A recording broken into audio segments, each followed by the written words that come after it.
Today, we talk about failure. For this devotion, we'll focus on two characters, Judas and Peter. And they're actually pretty similar when we look more deeply at the story. Let's start with Judas. Judas was confused on what the purpose of Jesus was on this earth.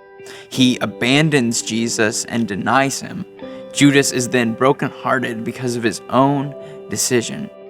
And with Peter, we also see that he's confused on what the purpose of Jesus was on this earth. He also abandons him and denies him. And then he's also brokenhearted because of his own decision. However, one of them ends his life while the other goes on to follow through on Jesus' call to be the rock that builds the entire church. So how does that happen? What's the difference between these two characters? Let's look at the story. Simon, Simon, Satan has asked to sift all of you as wheat. But I have prayed for you, Simon, that your faith may not fail.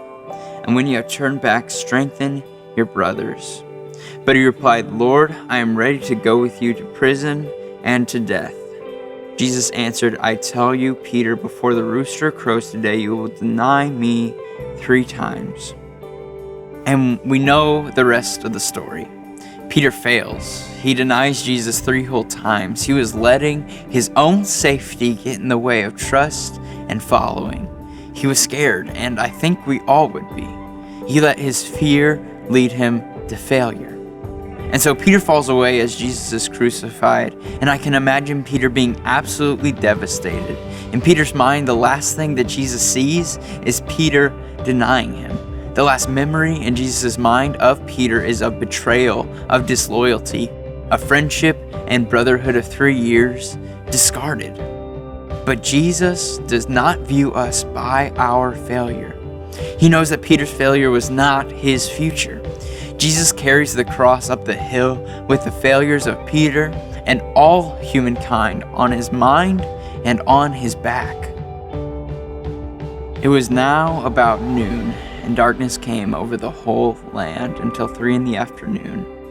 For the sun stopped shining, and the curtain of the temple was torn in two. Jesus called out with a loud voice, Father, into your hands I commit my spirit.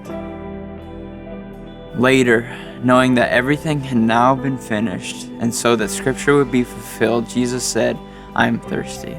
A jar of wine vinegar was there, so they soaked a sponge in it, put the sponge on a stalk of the hyssop plant, and lifted it to Jesus' lips. When he had received the drink, Jesus said, It is finished. With that, he bowed his head and gave up his spirit. Our failures, it is finished. Our brokenness, it is finished. Our past life of sin, washed clean, gone, finished. So be reminded today and every day of your life, Jesus does not see you by your failure. He sees you by your future.